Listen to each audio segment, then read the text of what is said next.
Right, people, we back. V&V podcast. Me, Rory Spooner, James Veck, and Reece Henley. You know we got all the latest news and the best views, and we are going to give you the unfiltered take on this week's events. So what we're going to do, we're going to start off with the big news, which was Lionel Messi. Now, a lot of Lionel Messi fans, you're going to have to either turn this up or you're going to have to turn it off. Because when I start going in on Lionel Messi in a minute and I piece together every single piece of evidence that's come out from this scenario, Lionel Messi is not going to look good. Lads, I will start with yourselves first. Now, Reece, I know you're a Messi fan. Just give me your take on the situation very quickly regarding him staying at Barcelona. What do you think of it all? All right, well, facts. He has been blocked. This transfer that he wants, it has been blocked by Barcelona. They've come up and said that the £700 million or million euro release clause in his contract is valid, and any club that's going to want him is going to have to pay that, basically rendering him unbuyable, essentially. Especially when we look at it like Manchester City would be the front runners. They're under the spotlight from financial fair play. So signing Messi for £700 million plus the wages that he would be asking for is pretty much a no-go option now for Man City. So it does look like, very much so, like Messi is going to be staying at Barcelona. He did say in his interview about this, Messi did say he really went in on Barcelona. He did want to leave. He said that he thought at the time was right to leave, but more than anything, he thought that the clause in his contract would still be valid because the expiry date on that clause, when it became available to him, I think was June the 10th, which actually fell during the lockdown. So he thought that would be extended to take it to the end of the season. But that wasn't the case contractually, legally. It looks like he's got that one wrong. Him and his dad seem to have concocted this move, and it isn't possible anymore. And he does seem like a very unhappy man that he's got to stay. I think he knows in his heart of hearts that Barcelona aren't going to strengthen to the point that they can compete for Champions Leagues. So it's unlucky for him. It's unlucky for the world because we would love to see Messi at a new club, but it doesn't look like it's going to happen this time. Yeah, true. Becky, elaborate on that for me, bro. Yeah, so what's frustrating for me, and probably for, maybe not for Barcelona fans, but football fans, anything other than Barcelona fans, is that Messi's been making all of these noises recently and making all these chess moves, right, about trying to get his way out to Barcelona. What did he do? He didn't turn up for the testing. He no longer described himself as a Barcelona player. The list goes on, the things that developed, didn't it, in the space of a couple of weeks, which made everyone stand and kind of think, oh, wow, this guy really is going. He really doesn't want to be there. And this whole contract situation with when he'd be able to leave for free, would it be extended because of coronavirus? Lionel Messi, his father, those who represent him, the club, would have known exactly what this scenario was, right? Pretty much this whole time. It's not like for this whole transfer window, Messi's gone, oh, I think I want to leave. I'm probably going to leave for free. And then La Liga have gone, no, you can't. And then he's just gone, oh, I can't leave. Oh, no way. Like, they know that this situation's been hanging over them with the contract. And he would have known that there's a very strong possibility that if he's going to want to leave this club, then he would have had to have taken this to the courts or taken this to a legal battle. And he's ultimately turned around, Messi, and he's said that this is my boyhood club, this club I've loved, this is the club that's made me, and I don't want to go down that route, which is fine if that's what he wants to decide. But what sort of I don't get about it is his attitude was totally different last week. You know, the way he was acting about, I'm not a Barcelona player, I'm not doing this, I'm doing that. And it's kind of conflicting. And I see him almost doing like a massive U-turn. Oh, yeah. I just think to myself, you've bottled it. You have bottled it. Like, I'm not going to disgrace the man and call him a fraud, because he's not a fraud. He's one of the greatest athletes to ever play the sport. And I love Lionel Messi. I love to watch him, and I would have loved to see him in the Premier League. Preferably not at Man City, obviously, but I would have loved to see him in the Premier League. But I just think you look like an idiot now. You do look like an idiot because you've done all these things, you've outdid them, and now you're just going to say, but you know what? no, you win, I'm going to stay, I'm not going to fight it. And I just think that looks a little bit silly. I think with regards to the whole journalism storm around it, a lot of sources saying, he's ready to leave, which is probably true, as he said in his interview. A lot of sources saying that he didn't consider himself a Barcelona player anymore. I think I said to you guys at the time, how anyone can actually get inside his head and know that as a journalist is beyond me, because I just didn't buy it at all. I think, for the record, I think had Messi have left, and then retired, and then 10, 15 years in the future, he'd still consider himself a Barcelona player. He's been there that long; it's in his DNA. So I don't think it's valid for any journalist to say, he doesn't consider himself a Barcelona player. I think with this one, I think he probably did want to leave. He didn't want to take it to court for the reasons he's outlined. But I think if him and his dad had gone to the Barcelona president and said, "We want to go. We've got this clause. Any chance you can activate it?" I think he'd have gone no. So I think kicking up a fuss in the media maybe was a power play to try and put pressure on the president to allow him to leave with that clause. You know what I say to that, right? And yeah, I do think he tried to put pressure on it. And I think that he hoped that it would work. And at his age and with his wishes and what he's done for that football club, I think it should have worked. And I think Barcelona should be allowing him to have his wishes and for him to move on. Because you look at the situation now, you've seemingly got a Messi who's playing for you just because he has to. I know, not saying that he doesn't love the club, we know he loves the club, but he wants to move on, is the noises that's coming out. And he's playing for you just because he can't leave. And that's never the best scenario for your player to be in, is it? And you think, we spoke about this last time, didn't we, Spoon, about the financial sort of benefit that it presents to get rid of Messi now, as opposed to keeping him. He's only going to get worse. And by worse, I don't mean bad, certainly not bad. He's still going to be brilliant, but he isn't going to get better now. So the better years for Messi at Barcelona are probably behind. And he's only going to go down in value. And that squad's getting worse and worse.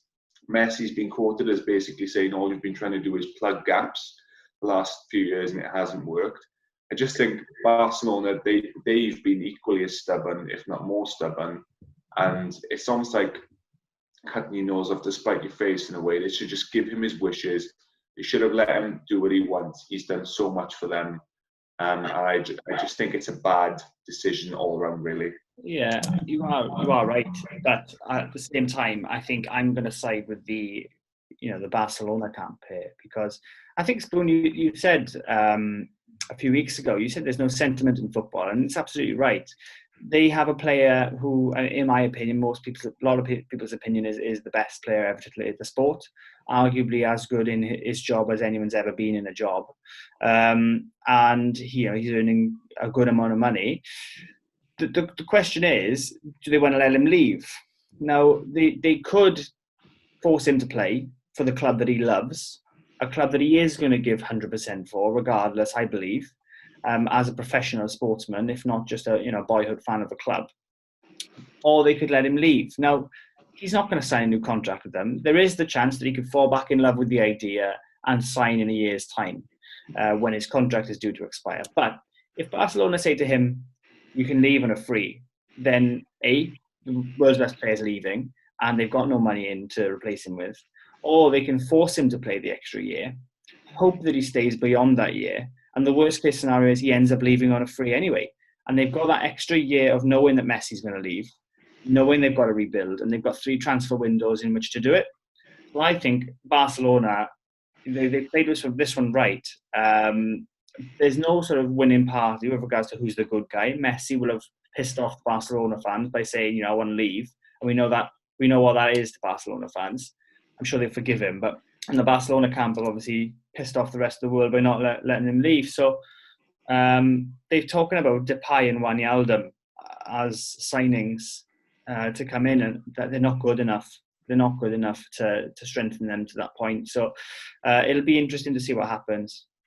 Spooner, I know you're itching. I've seen you rocking back you and know what, forth. lads? I didn't want to do this to him. I didn't, because Lionel Messi, right? Let me just give some context to Lionel Messi fans. He's not above criticism. Lionel Messi, the footballer, is quite frankly a gift from God. We'll all agree on that. No one's going to dispute that. The man is incredible. But as a businessman, oh boy, I'm about to go in on you, Lionel Messi, let me tell you. Right, let me start by saying, Reece hit the nail on the head there. We come on this podcast all the time. Top-level football is a ruthless, disgusting business. It is so dirty. Lionel Messi tried to do Barcelona dirty. Barcelona tried to do him dirty. This is what Lionel Messi said in his interview with Goal, right? And this is what he's quoted, right? I just want to make sure I'm accurate. So I want to make sure I'm giving facts. So I told the club, the president, that I wanted to go. I've been telling him all year. Okay, that's fine. Entirely valid. We've got some context as to what he's wanted from the start of the season or the beginning of the year. Now, if you wanted to go all year, why did you not activate the clause? Because ultimately what you can do is you can activate that clause and say to the president, look, we're going to activate this. I'm going to leave at the end of the season, but we won't announce it until the end of the season. And that way then I can go, I will just focus on current events. He didn't do it. So as a businessman, I'm looking at this situation and I'm thinking, if you were telling him at the start of the year, so let's say this is January, you've had a full 6 months to exercise that clause, and you never did. So do you know the contract that you negotiated? Because Lionel Messi negotiated his deal. Nobody negotiated it for him. He would have had to have signed off on every single clause, last full stop, paragraph and sentence. So why have you not done it? I'm looking at that and I'm thinking, that's weird. What if you know you want to leave, why have you not gone? So Messi then turns around and says, well, the president, he told me that I could go at any point during the end of the season. A guy that you've just come out and called a shambles and basically said he's a clown running a circus. That's the guy you put your trust in. Am I missing something here, lads? Lionel Messi, the businessman. You put all your trust in the president that you don't even like. So I'm sat here and I'm thinking, okay, this is interesting. I'll just expand it on again, Reece, right? So if we peel away the layers. So Lionel Messi then gets the Barcelona lawyers that drafted his contract to then look at his contract to try and get him out, at which point Barcelona then sacked those lawyers. So I'm thinking, that's odd. Why would those Barcelona lawyers go against Barcelona? They must be Messi fans. Well, anyway, two things have happened in that situation, or one of two things. Either they have completely ballsed up and misadvised Lionel Messi as to what he can and can't do, and they've made him look like a dickhead on an international stage. Or as Reece has said earlier on, he touched upon it very well, they have looked at that contract and gone, it is airtight. You cannot get out of that deal. The only way you are getting out of that deal is to apply public pressure. So we then go to the burofax, which was sent. That's the start of the public scene. That's the start of the pressure. So what Lionel Messi thought was going to happen was this. He thought his influence, his power, his ego was all going to carry him over the line. So he thought, if I apply this public pressure, they got to let me go. But as Vecchi said correctly, Barcelona turned around and said, nah, you ain't going anywhere. You're not doing nothing. So Lionel Messi then, instead of just drawing a line under it, comes out and he gives the interview with Goal, and he absolutely torpedoes Barcelona's recruitment plans.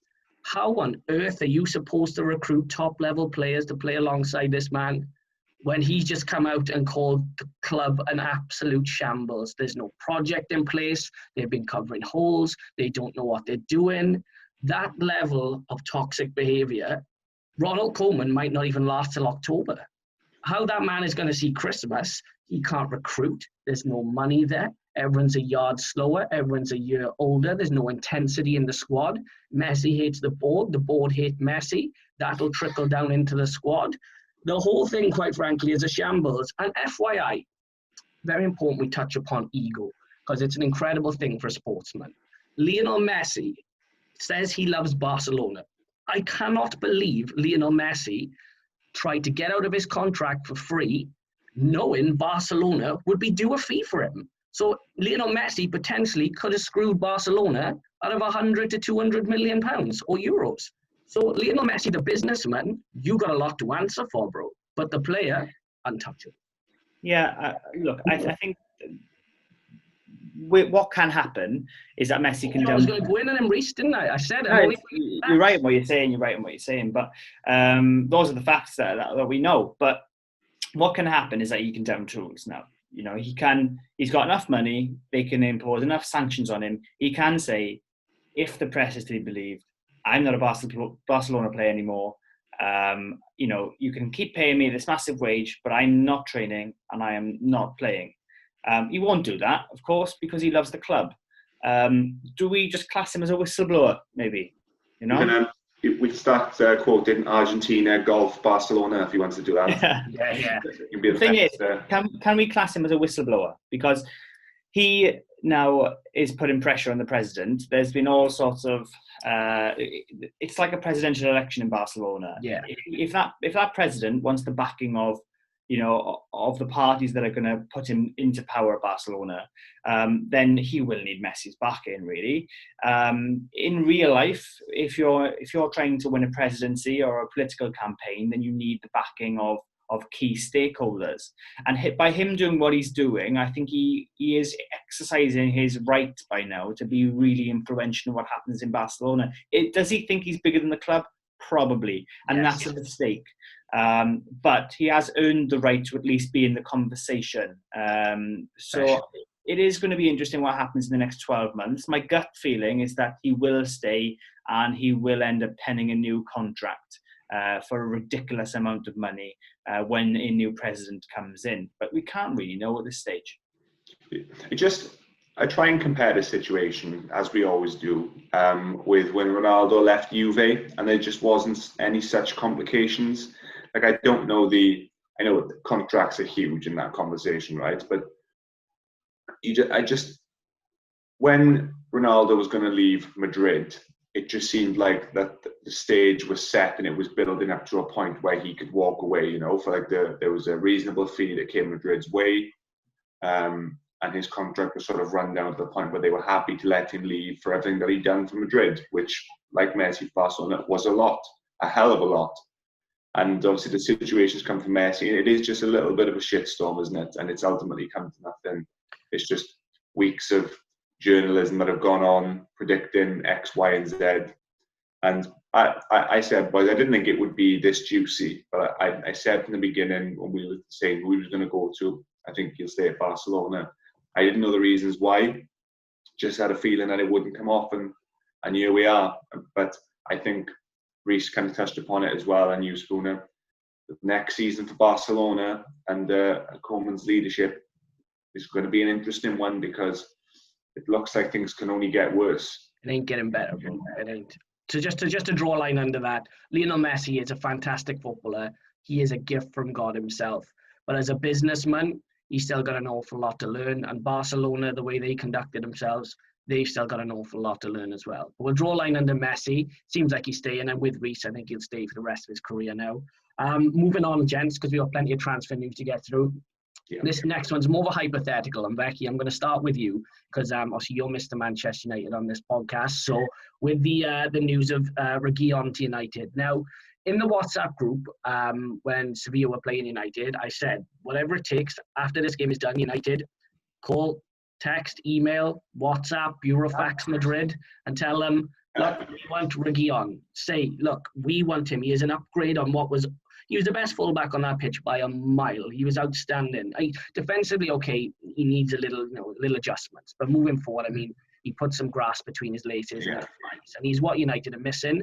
Romano came out yesterday and said that, or Fabrizio Romano, here we go. Yeah, he gives some sort of context on it, because United fans have been bombarding him on Twitter. So he said that Reguilon has been offered to Manchester United. He didn't expand on it, whether that was a loan, whether it was a sale, whether it was a sale with a buyback clause. So just very quickly, Becky, your take on Reguilon. What do you think he would offer United? Yeah, so as you already said, you called it when United played Sevilla. He was the best fullback on that pitch, albeit I don't know how much competition he had of fullbacks on that pitch. Yeah. There's only three others on the pitch, and they weren't fantastic, so he probably was the best on the pitch. From what I've seen of him, I do rate him. I do like the look of him, and the move would kind of make sense, right? So Luke Shaw he's injured often, right? And Luke Shaw has had that potential for a while in early days to be that left back, but ultimately with injuries comes inconsistency, and he's never going to be that guy, right? So we definitely need more competition in that full back area. Fabrizio Romano, he's been saying this year he goes. People have been nagging him all week long, and he seems to think that a deal is there to be done.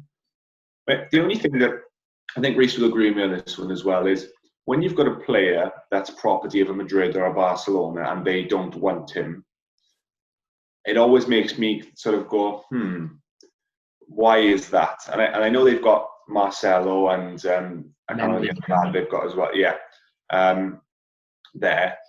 But I just wonder if he's that good of a young talent, why is he not staying at Madrid? Because there's not, if they're that good from La Liga, they usually tend to stick. And you do get one or two that they let slip away. And Reguilon could be one of those. And like I say, he does look quite exciting going forward. Defensively, you've highlighted, not as great, but that's 2020 football. That is fullbacks, isn't it? You want more going forward than you do going back. So it is a move that I would back. And it's the sort of fee that they're talking. If it's a transfer, it's like about 30 million, isn't it? So it's in today's market, it's very reasonable price and low risk. So United defensively, again, Reece will agree, need work. They need more competition. So I would back that move. I just always have that question mark of why did Madrid not want to keep him? I think with this one, the Reguilon transfer. Would I be surprised if it happened? Yes, but with regards to the player himself, you've got to look at a few things when you're looking at buying a player, I guess, and that is he going to improve the squad? Yes. So, do I think he's an elite level fullback? No. Do I think he has the potential to be one? No. But if he goes to Manchester United, he is better than what they've got. I do think he's a top 4 Premier League player, no problem, no doubts about it. I think he's better than Ben Chilwell for a start. So I think he's definitely worth signing. Like you said, James, why is he not fighting for that left-back spot? I think he might. I think that's probably what's going to end up, if the rumours are to be believed and he is strongly linked to Manchester United, I think that's probably going to end up being the choice that he makes. Do I want to stay and fight for the spot? Which, by the way, I think he could nail down. Marcelo, I've been a long-time fan of Marcelo, but he is now too old. He's lost that yard of pace. He's very good as a stand-in. On the wages he's on, I'm not sure that they'll keep him around too much longer. And Ferland Mendy, I don't think that has really worked out for Real Madrid at all. I think if we look at the Champions League against Man City this year, I think Real Madrid were all at sea defensively, and they weren't exactly weakened at all. So they need work. They might look at Reguilon and say, it might be the case that Marcelo, Mendy and Reguilon, none of them are deemed to be good enough. And that's fair enough. And then that opens the door for all three to leave. But I think he can stay. I think he can fight to nail down that spot. Is he good enough for Real Madrid or Barcelona? Probably not. But he's probably as good as the two left backs that are there already. So do I think it'll happen? No. Would it be a good signing? Yes. But it's one of those. There's no smoke without fire. What I would say quickly, Reece, when you say it's not going to happen, I would kind of agree with you. But Donny van de Beek kind of took us all a little bit by surprise in terms of it was sort of, how would I put it? It was surprisingly very smooth and fast for United in terms of from the moment it came out from nowhere seemingly to the deal being done. So he wasn't on the radar. It was Sancho, wasn't it? Everywhere. It was all about Sancho, and then all of a sudden it was. We put it in the WhatsApp group, and Reece, you were still dubious, and literally within a week or so, it was done. So with Reguilon, or whatever you call him, Reguilon, I'm sure he'll be called many different things if he comes to the Premier League by the pundits. But now Fabrizio Romano has kind of mentioned this. it could go away altogether, but it wouldn't surprise me if it picked up traction and then all of a sudden we're sitting here in a week's time and it's nearly done, so it could go either way. And as a fan, obviously I don't support Manchester United, but if I did, you'd be wanting a fullback, definitely a left back. You'd be wanting a couple of centre halves, and if you want your side to sign a fullback like Reguilon, you'd be really excited to have him in, because he's one of those fullbacks that can go past Marcus Rashford and really, really overlap and aid the attacking process. However, if you're going to sign him, then the difference between signing a player like him and a player maybe like Ben Chilwell, which is what Chelsea have signed, is the fact that you need somebody who's going to pitch in defensively unless you can sign a Van Dijk type.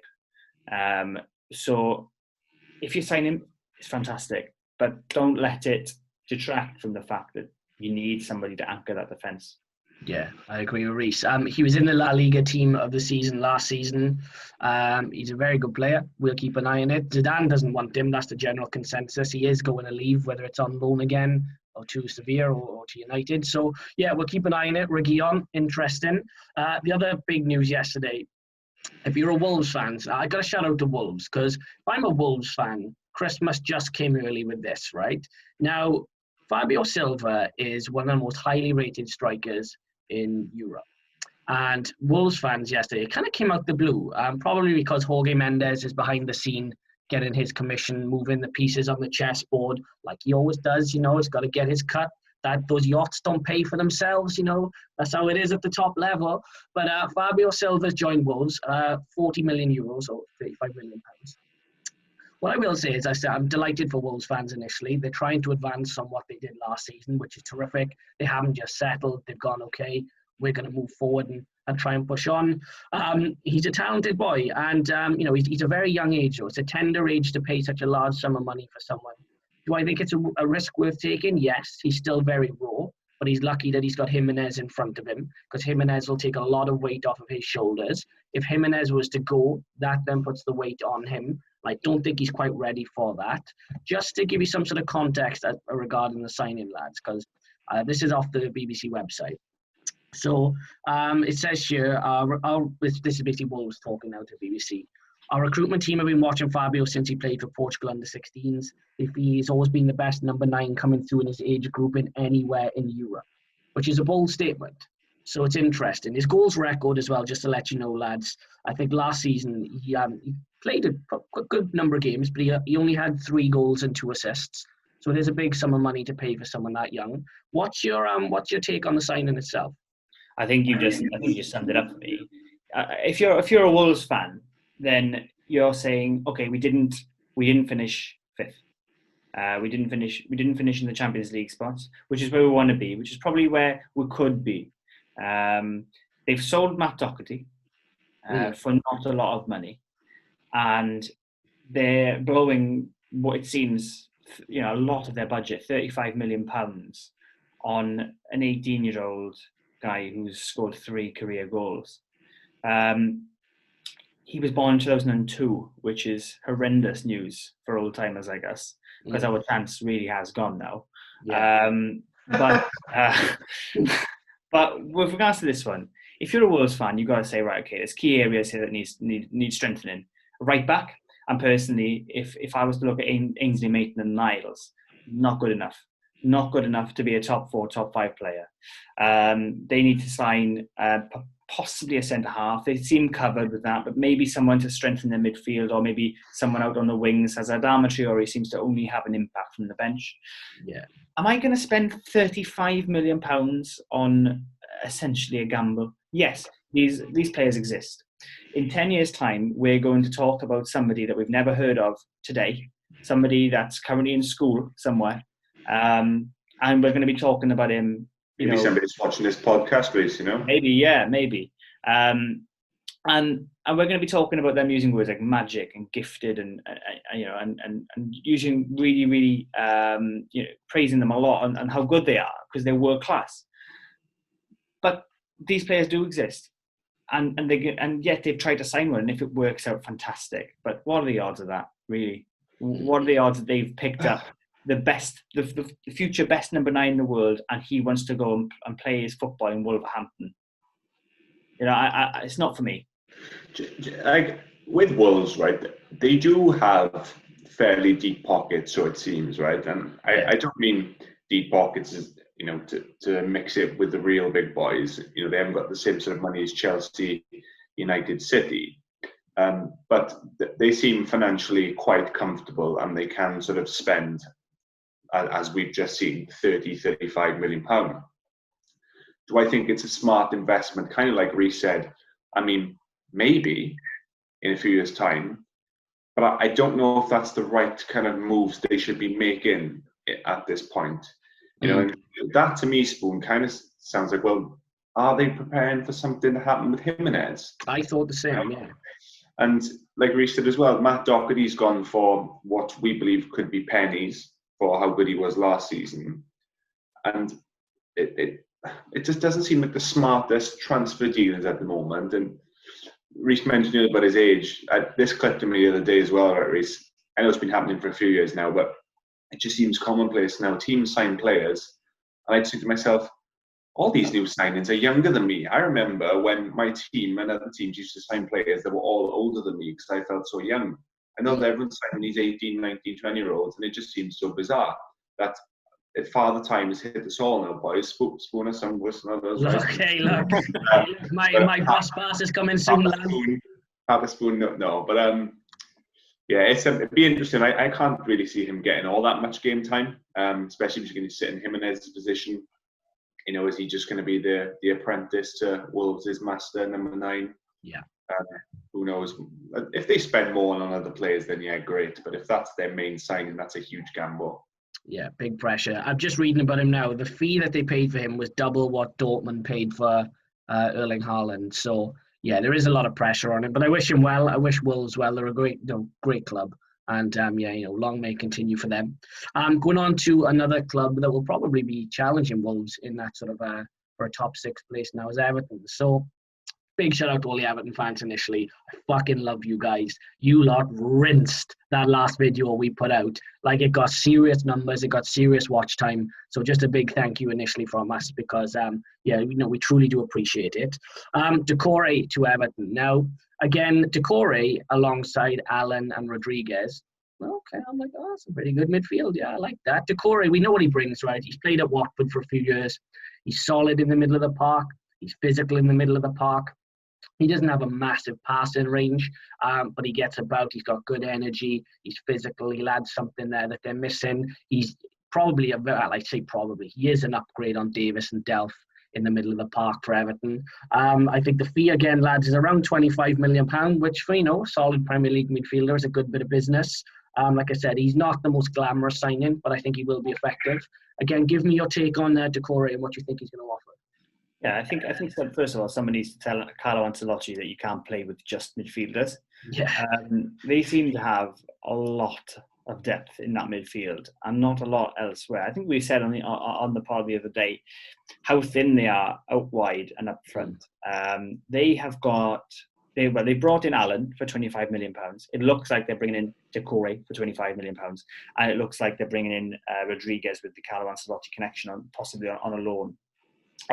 So first of all, if someone offers you those 3 players for £50 million, then you absolutely say yes.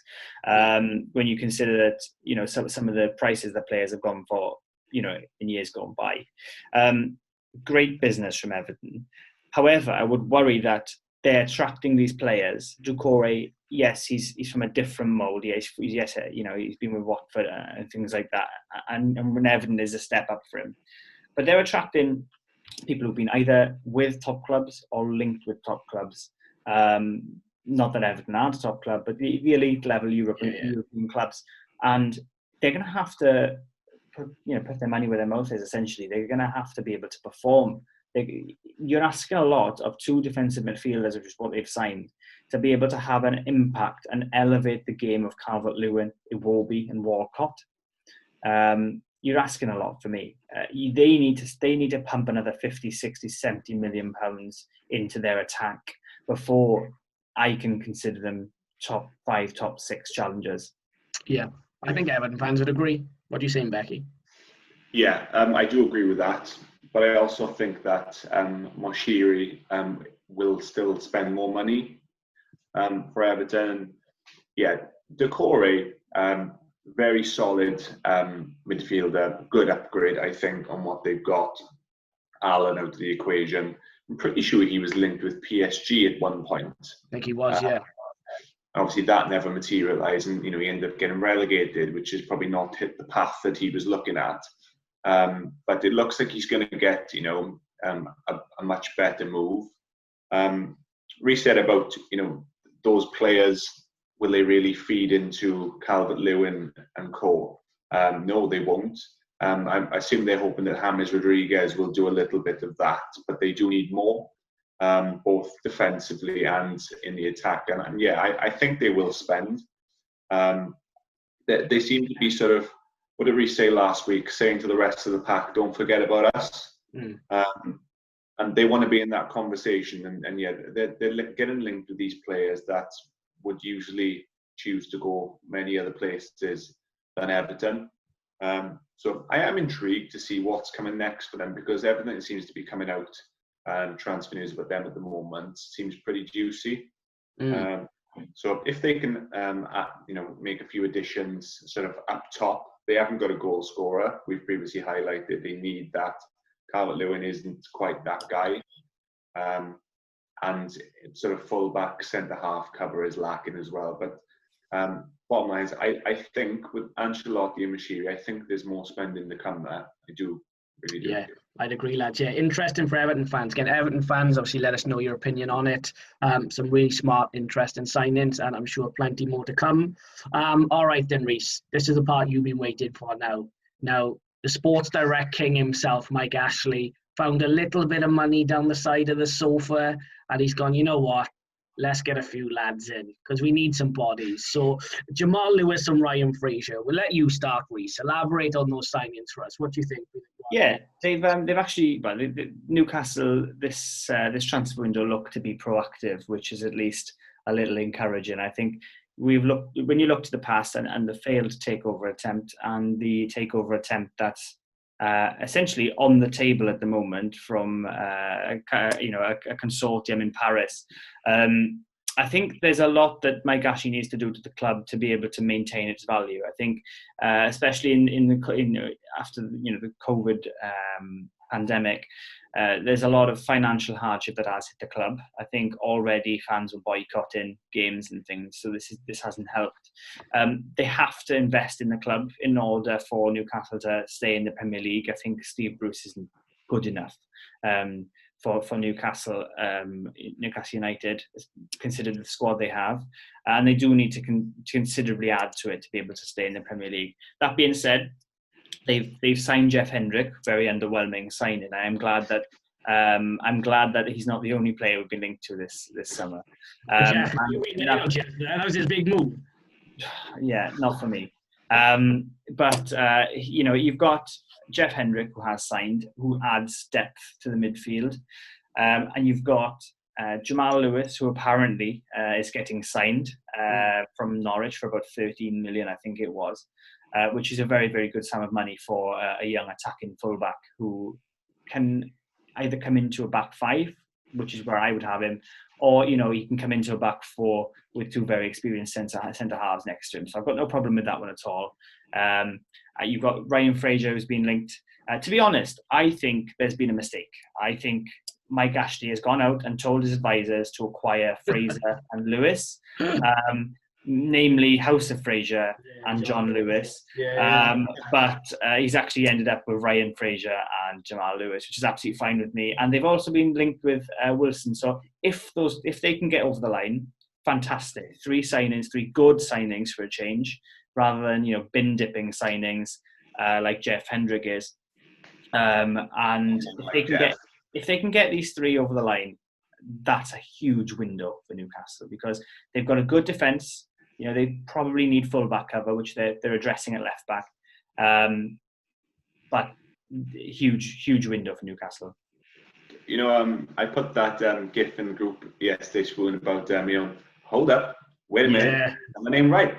He's just done it again. Has this man, who has never got anything positive to say about Newcastle, I know, it's crazy, just potentially, and I don't want to spoil it for him, I don't want to jinx it, because he knows himself in his heart of hearts that this could all fall apart like it usually does. But I can sense a little bit of excitement there, Spoon, about what might come. I know. And I can imagine that. I actually can't even imagine that feeling for a Newcastle fan, just having potentially something to shout about. But I actually also can't believe that on the 6th of September 2020, you still mentioned the word takeover. I believe that died a long time ago. So what I would say about Ryan Fraser, though, is he refused to play, didn't he? I think it was after lockdown or even before lockdown. And if you remember, Spoon, it seems an awful long time ago now with Ryan Fraser that I was singing his praises. Didn't you put him in a transfer video as well at some point? Yeah, I Arsenal one. Yeah, I did. And before that, I was saying how good he was looking that season, and I put him in my fantasy league team, which we'll come on to in a bit. But it seemed like Ryan Fraser was refusing to play because he had this big move lined up. And it turns out that his big move is Newcastle. So I was a little underwhelmed by that. They can't play Brucey. Yeah, but nevertheless, I think the Wilson one doesn't seem to be as further along as the Jamal Lewis and Fraser. So if you just got them two, I think those would be two very sensible signings. It would be a definite upgrade in quality. And you'd be happy with that. And if they could find a way to get Wilson, I think that would be the cherry on top then. That's a genuine, decent quality Premier League goal scorer. Yeah, I like Jamal Lewis. I put him in my my Liverpool transfer video for those who want to go back and watch it. He was obviously linked with Liverpool. That was actually probably quite close. Liverpool just couldn't get it over the line. Liverpool, for some reason, very short on money in this transfer window. But he's a great signing for Newcastle. So we'll keep you all posted on the Newcastle developments. We won't talk about any takeovers for now, but obviously Reece will inform us as time goes on. And if that develops, we'll let you know. So the other one I wanted to talk about, lads, last bit of transfer business today, was again more of a hypothetical scenario. Nothing has really been confirmed. But Hector Bellerin, there's talk of him going to PSG. Now, Bellerin to PSG is interesting because after PSG lost the Champions League final, one of the things I think we all agreed on was that PSG team is quite well set, but they were missing a decent right back. Dalot has been linked. I think there's been a few other people that have been linked. But Bellerin seems like the good fit. Now, the kind of general idea is because Arsenal have actually managed to somehow keep Maitland-Niles, the Wolves move never materialised, and they've also got Cedric Suarez. They don't really need Bellerin anymore. Which I'm kind of on the fence about. But I mean, realistically, if they do sell Bellerin and the sum of money they're talking about is 30 million, the idea then is Arsenal can reinvest that money elsewhere. So again, big names that are linked is Thomas Partey, and I don't know if I'm saying my man's name right here, Houssem Aouar or Hossam Aouar. Apologies if I'm saying that wrong. I'm trying to get as close as I can. But the signings, they think that 30 million can go towards the two of them. They're both fantastic footballers as well. Very, very gifted. They'd add so much to that Arsenal midfield. What do you think about Bellerin? Do you think he'd be a good fit for PSG, and B, do you think Arsenal will be smart letting him go? I think with this one, I'm going to have to try and pour some water on that one. I think when you look at a transfer and you're trying to look at the different journalists and different media sources, and you're trying to work out if anything has got any credibility. I think you're trying to work out two things. Can it happen and will it happen? And of course, we joke that I always say it won't happen. But I don't think it can happen. Arsenal, for me, Suarez was signed as cover, will only ever be cover.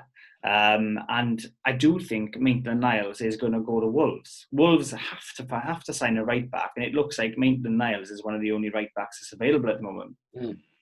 So it'll be the case that Bellerin is the only contender to be right back. And for the record, I don't think Maitland-Niles is good enough to be Arsenal right back. Bellerin has certainly been off his game for about 3 or 4 years. I think we'd have to say he's been playing at average levels, and they do probably need a new right back in. All that being said, if they sign him, if they let him go, then, like we've said, they won't have any right back cover, but they'll need to replace him before they sign any of the players that you've mentioned. And I think if we look at PSG, they've got Thilo Kehrer, I think that's how you say his name, and he's playing right back for Germany at the moment. So he's somebody who's highly rated. He's probably at a level where Bellerin's at the moment. So I don't think they've got a great need for him. And I think Arsenal aren't going to get more than about £25 million for Bellerin in my estimations. And they've already come out and said they've got no budget to sign anyone. So for me, it would be a huge mistake letting Bellerin go. I'm not the biggest fan of Bellerin, but who can you sign for £25 million that's much better than Bellerin? And where do you have the spare money to go and sign Hossam Aouar or any of these other players that are going to cost in excess of £30 million? I'll come on a slightly different angle. That Hector Bellerin, I don't think he's been good at football in the Premier League since players worked out that all he was fast. He burst onto the scene literally because nobody could keep up with him. He is rapid, that man. And I don't know if I've mentioned before, lads, but this Farmers League over in France, I think that pace could be put to good work on the right-hand side of PSG's defence. I take your point, Reece, what you say about Maitland-Niles and Cedric Suarez. I actually think that Maitland-Niles is better than Bellerin as it stands. I think he fits better into that team under Arteta. Are any of them particularly great? No, but Maitland-Niles is young and he has room to grow. Bellerin had that room to grow and he chose not to take it and just stay bang average, other than fast. So Arsenal will know if Maitland-Niles is potentially going or staying, right? Suarez is cover. Arsenal need money. If they're going to even look at players like Partey, and I'm not even going to try and attempt his name this morning, the other lad that you mentioned, then they are going to have to look at things like that. And if Arsenal believe that Maitland-Niles is staying and he can be the first choice with Suarez's cover and they can get 25 to 30 million, it's not a huge amount of money, Reece, you're right. But Arsenal are on a shoestring budget, and if they can only raise a certain amount of funds and it's not quite enough to get deals like Partey over the line, then it's deals like that might make the difference, one in, one out. So I haven't seen huge things about it, but the deal to me makes sense. And like, if it was to happen, I'd kind of go, yeah, sure. Yeah. No, I agree. I like Maitland-Niles. I think you're right, Becky. He's a very good player. I'd be surprised if he went to Wolves. He's played very, very well under Arteta. I think Bellerin has actually become expendable. I think Hector Bellerin has become very expendable now.